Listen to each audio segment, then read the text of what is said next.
mu murimo w'Imana ngo ba. Noneho rero uyu ni wa mwanya aho tuganira ibintu byinshi bitandukanye byagufasha. Hano muharongera motivation nyinshi zitandukanye, muharongera amajambo yagufasha buri munsi mu buryo butandukanye, mu kubana neza n'Imana ndetse no mu kwiteza imbere. Uyu munsi rero tugiye kuganira kuki? Uyu munsi tugiye kuganira neza na neza ku kuntu wakabaye wiyumvira mu buzima bwawe. Umva nkubwire ikintu ngirakamaro mu buzima bwawe, ikintu ukwiye kwama uzirikana buri munsi kandi cy'ingenzi muri wewe ukwiye kumenya nuko ukugira umunezero bitava mu kuronka byose wifuza, ahubwo ukugira umunezero biva mu kwishimira buri kimwe ubashije kuronka. Uyu mwanya rero tufashe kugira ngo duhanurane akenshi na kenshi, aho usanga twitwara nabi, ugasanga tubayeho ubuzima atari ubwa nyabwo, cyangwa se ubuzima bw'aho umenga turiko turahanwa, turiko dukora igifungo, ukamenga ubuzima n'urugamba, kandi mu by'ukuri ariko twarugize urugamba cyari ibintu byoroshe. Gukuriye ko wakomeza ubuzima, ibyo ukwiye kumenya kugira ngo ubashe gukomeza ubuzima bwawe, ureke kwama ubaye mu buzima bw'ibihano.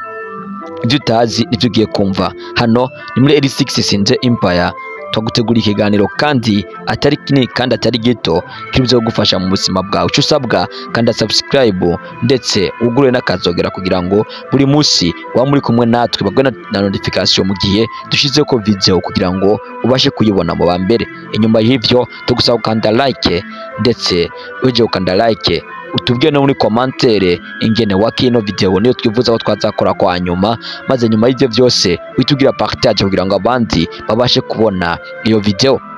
Ngaho rero je umva gutegura ibiganiro nk'ibi banyita L6 Sinze alias Orokoye Mugorgo Nambu Daniel. Ngaho rero reka dukomeze n'iganiro cyacu.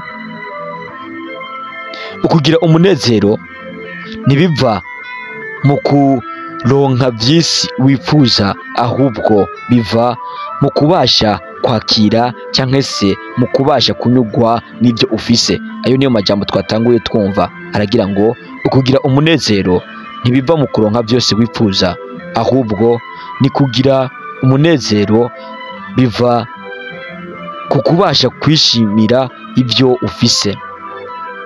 Dukoresha umwanya muremure mu buzima bwacu, ugasanga umwanya muremure tugumara twama duhiga, turiko turarondera, twongera twigereranya n'abandi. Ntituryama tuvuga tuti nshaka kugira kuri ibi n'ibi n'ibi, reka ndabiharanire, raba naka ahageze, wewe uraba yarateye imbere, mbega jewe kubera iki?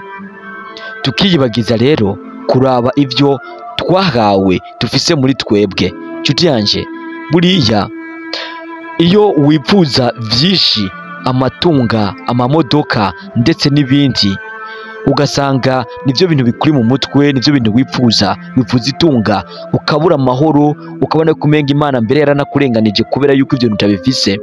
Mu by'ukuri hari ikintu uba wibagiye, hari ibindi bintu by'agaciro dufise mu buzima bwacu twahawe. Kuba uri muzima byonyene ni ikintu cyo gushima, kuba utagwaye, kuko aya masaha tuvugana hari abantu benshi bari mu maserumu, hari abantu benshi bariko barabwirwa ko bagwaye kanseri zidakira, hari abantu benshi ko babwirwa ko bagiye gucibwa amaguru, hari abantu benshi bariko baracikana, hari abantu benshi bariko barabura babo, hari abantu benshi badashobora no kwibuka aho bari mu makoma. Muri make hari abantu bari ku nkombe yo gutakaza ubu buzima. Abantu tumenye agaciro k'ikintu mu gihe tutagifise. Umunsi wobwirwa ko ugiye gupfa niho wobasha kumva uburyo ubuzima buryoshe. Umugore umwe bamubwiye yuko kasira yiwe isigaje iminsi 3 gusama akabona kwitaba Imana, maze atangira kubona ukuntu ukubana n'abana biwe ari ibintu bishimishije. Atangura kuraba isi hirya no hino ukuntu iryoshe, ayibona mu buryo butandukanye nuko yarasanzwe ayibona. Ndakubwiza ukuri, hamwe nawe uyu munsi bakubwira ko ugiye gupfa, usigaje iminsi 2, wotangira kubona buri kintu cyose kibereye, wotangura kubona no kunywa amazi byonyene ari ibintu by'agaciro, wotangura kubona no kubona abantu muramukanya gusa ari ibintu by'agaciro, wotangura kubona ko kuba uri muzima uri kurahema ari ibintu by'agaciro. Ivyo byose rero turavyirengagiza twebwe. Ibyo twitaho nukuraba mbega je nobaho gute, noba umukire gute, noba uwa mbere gute, noronka impuzu nziza gute. ariko tukirengagiza ibyo dufise muri twebwe by'agaciro kurushaho, ndetse ko atamuntu atifuza kubaho neza.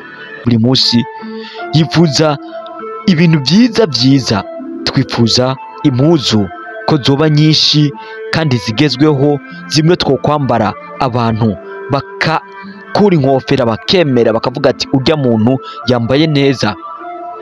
Twuma twifuza ukubaka amazu agezweho meza tuzobamwo, ari twe dufise inzu nziza muri quartier, ndetse tukama duhurumbira ubuzima bwo hejuru burenze, tukiyibagiza ko natwe kuba byibuze turi bazima ari ibintu by'agaciro, ari ibyo gushima.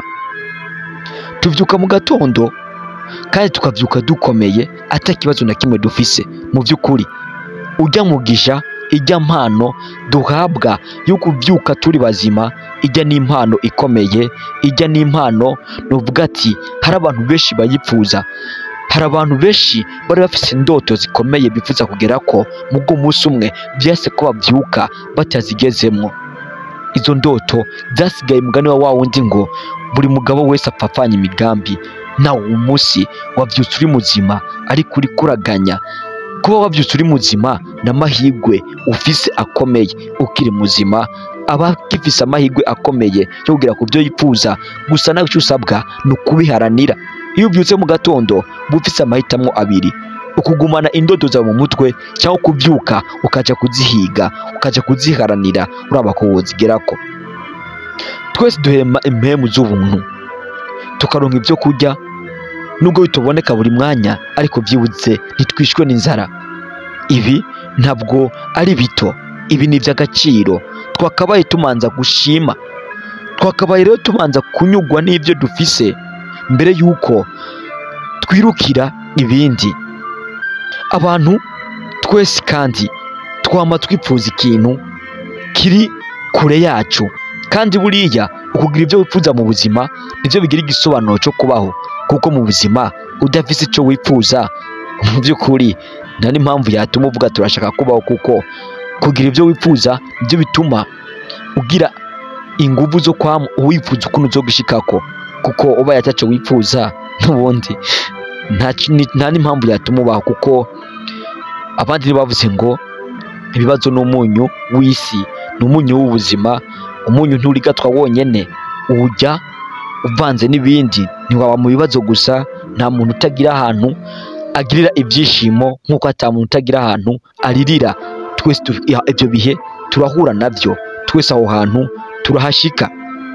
Ntuzureke rero isi ngo ikontorore ubuzima bwawe, ntuzureke isi ngo igutware ibyishimo. Baho wiyizeye kandi wiyuzuye, wizere ibikuzungurutse, ubona agaciro k'ibikuzungurutse, ubona agaciro k'akayaga uhema, ubona agaciro k'inshuti zawe. Kandi numara kugira ibyo bintu byose, ntakizobuza ko ubuzima bwawe butera imbere kandi ku muvuduko mwinshi. Gusa urasabwa ikintu kimwe, urasabwa kutagira inzigo mu buzima bwawe, kuko ugomba kwishimira ukubaho neza kw'abandi, iterambere ry'abandi, kuko umugisha w'abandi ntabwo ukumira uwawe. Hari ibintu abantu dupfa kwishiramwo ugasanga ngo naka ngo aranteranya imbere, ngo naka ngo yagize ibi, ngo naka ngo yarose abana, ngo naka ngo abana biwe ngo bagiye kubaka. Ugasanga twama mu nzigo kuri buri kantu kabaye ku wundi, ariko tukiyibagiza ko buriya uko byamera kose everyone, buri muntu wese afise umugisha wiwe. Everyone have her blessing. Buri muntu wese afise imihezagiro yiwe. Wewe ntushobora gutwara umuhezagiro wa mugenzi wawe ntashobora gutwara umuhezagiro wawe, kuko wewe ufise ubuzima bwawe, mugenzi wawe afise ubuzima bwiwe. Icyo ugomba kumenya ni iki: ugomba guharanira iterambere ryawe, ibyifuzo byawe, kandi utarabiye kuri bagenzi, kuko niyo mugenzi wawe yagirirwa neza, nawe ntuzobura kugirirwa neza bivanye n'iby'Imana yaguteguriye. ntuzumere nka wa muhungu wa Isaka yatwara umuhezagiro wa mukuru we bigatuma bankana urunuka, kandi mu by'ukuri nawe ubwiwe Imana yari ifise ibyo yamuteguriye. Nuko rero ugomba kugirira ibyishimo iterambere rya mugenzi wawe, ugaharanira iryawe ariko utagira inzigo mugenzi wawe. Ugomba kuzana Imana mu buzima bwawe, ukayisenga, ukayikunda, ndetse ukubahiriza amabwirizwa yayo, kuko ukubahiriza amabwirizwa yayo nabyo ari ibintu byiza cyane nubwo bigoye. Kubahiriza amategeko yayo, kuko yaravuze ngo nimwaguma mwubahiriza ugushaka kwanje ibyo mbategeka muzokwama mu gahimbo. Aha yari kubwira abahandi bari bagiye mu gihugu yari yabasezeraniye Abisirayeli, babwira ko bazoguma mu gahimbo niba kubahiriza amabwirizwa y'Imana. Ariko akenshi na kenshi biratugora, ariko ugomba kugerageza ukubahiriza amabwirizwa y'Imana kugira ngo uronke iyo mihezagiro y'Imana. Ba umuntu w'Imana rero, gerageza kwama ushima ibyo ufise, nubibasha ukaba umuntu ushima ibyo afise egakifuza ibindi, ariko byibuze ashima ibyo afise. Ndakubwiza ukuri, niwe mutunzi ukomeye uzoba uri hano ku isi. Umutunzi ukomeye ninde? Umutunzi ukomeye nuwishimira ibyo afise, ariko atari ukwishira hejuru cyangwa ngo akengera abandi, ahubwo akumva ko anyuzwe n'ibyo afise atarabiye ku bandi, adahurumbiye iby'abandi. Uzoba ufise amahoro rero kurusha abandi bose, numenya ko byose wifuza atakirenze kuba uri muzima. Iryo terambere wifuza gushika ko uramutse warapfuye ryakumarira iki? Uramutse ugwaye ryakumarira iki? Uramutse ufise ibigwara ryakumarira iki? Niyo mpamvu ndagusaba gukora siporo buri munsi cyangwa se byibuze mu ndwi kabiri, kugira ngo ubashe kwamugira amagara meza. Ariko impande y'ibyo byose ukamusenga Imana kugira ngo ikurindire ubuzima, iguhe imigisha, niho byose bizoba bifise agaciro ibyo wifuza. Ibyo ufise rero nubishima uzuhura umubosi ukomeye. Kuba uri muzima n'ibintu by'agaciro, amana akamwemwe muri utwo duke ufise, kuko nubura akamwemwe muri duke ufise, ntabwo no muri byinshi uzokwigera ugira akamwemwe. Akamwemwe kava muri wewe. Umunezero ntuva hanze yawe, ahubwo umunezero uva muri wewe indani. Hari abantu bagira ibyishimo ku buryo naho yaba ari mu bibazo bingana gute umubonana ibyishimo. Hari abantu bagira ibyishimo ku buryo na hahandi we wakaba bivuga ati yakabaye ariko ararira, ariko we umuraba ukamubonana ibyishimo. Nico mbasabira rero, nico mbasaba kandi wakoze kuza hano ni muri L6 Sinde Empire. Aha ni ku musozo w'ikiganiro tugiye kukirangiza, ariko kandi reka no kwisabira kugira ngo ukande subscribe kugira ngo ubumwe mubo tuganira buri munsi hano muri L6 Sinde Empire. Mumaze kuba benshi, ubu turi mu gukwiza 2000, kandi ni ibintu twishimira. Reka nizere ko tuzogera kure tukagwira tukaba amamiliyoni n'amamiliyoni. Ngaho rero reka musabe yuko wagenda ukanza partage kugira ngo ino video ibashe gushikira abandi. Ciao ciao, mwari kumwe na L6 Sinde